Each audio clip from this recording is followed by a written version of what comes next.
நலமான வாழ்வே நிறைவான பெருஞ்செல்வம்.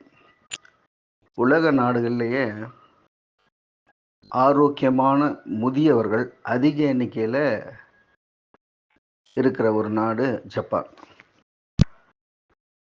இந்த நாட்டில் மட்டும் எப்படி ஆரோக்கியமான முதியவர்கள் இருக்கிறாங்க, அதற்கு என்ன காரணம் சொல்லி சர்வதேச ஆய்வுக்குழு ஒன்று ஆய்வு செய்து வெளியிட்ட ஒரு முடிவை தான் இப்போ நம்ம பார்க்க போகிறோம்.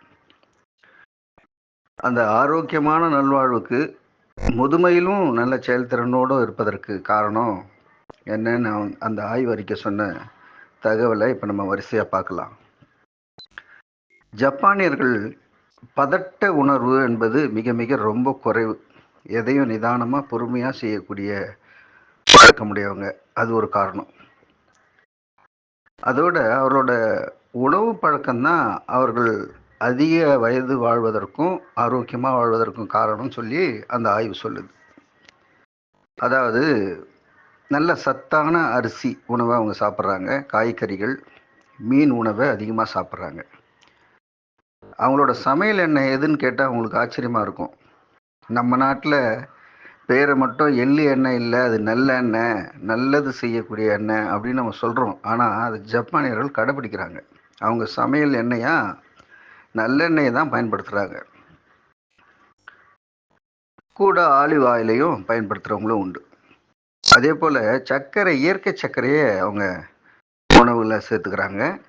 நார் சத்து நிறைந்த தானியங்களை, காய்கறிகளை அதிகமாக சாப்பிட்றாங்க.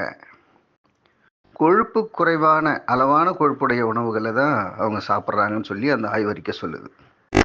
அதை விட ரொம்ப முக்கியமான விஷயம், காலை உணவை கண்டிப்பாக சாப்பிடக்கூடிய ஜப்பானியர்கள் மதிய உணவு, இரவு உணவை குறிப்பிட்ட நேரத்தில் சாப்பிடுவதில்லை. பசி எடுத்தால் தான் சாப்பிட்றாங்க, பசி இல்லைன்னா அவங்க சாப்பிட்றதில்ல. அதே போல் 3 வேளை உணவுன்றது அந்த நாட்டு பழக்கம் இல்லை. 5 வேளை 6 வேளையோட சாப்பிட்றாங்க.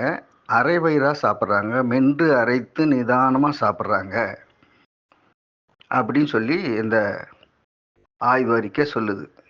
அதோட நிறைவாக அவங்க சொல்லக்கூடிய அந்த ஆரோக்கியத்திற்கு ஒரு காரணம் என்ன சொல்கிறாங்கன்னா, வெளியே செல்லும்போது பக்கத்துக்கு போனாலும் பைக் எடுத்து போகிறாங்க இல்லைங்களா, நம்ம ஊரில் அது மாதிரி கிடையாது. முடிந்த வரையில் சைக்கிளில் போகிறது, பக்கமான இடங்களுக்கு நடந்து போகிறது, அவசியமும் அவசரமும் தொலைதூரம் இருந்தால் மட்டும் வாகனத்தை பயன்படுத்துறது, மோட்டார் வாகனங்களை என்ற பழக்கத்தை அவங்க வச்சுருக்கிறாங்க. அப்போ நடைப்பயிற்சியும் சைக்கிள் ஓட்டக்கூடிய பயிற்சியும் அவர்களோட நல்வாழ்வுக்கு பெருந்துணையாக இருக்குதுன்னு சொல்லி அந்த ஆய்வறிக்கை சொல்லுது. இந்த நல்ல தகவல் நாடெங்கும் பரவணும்னு நினச்சிங்கன்னா எங்களோட சேனலை சப்ஸ்கிரைப் பண்ணுங்கள், மற்றவங்களுக்கு ஷேர் பண்ணுங்கள், கமெண்ட் பண்ணுங்கள். அன்புடன் காஞ்சி முகிலன்.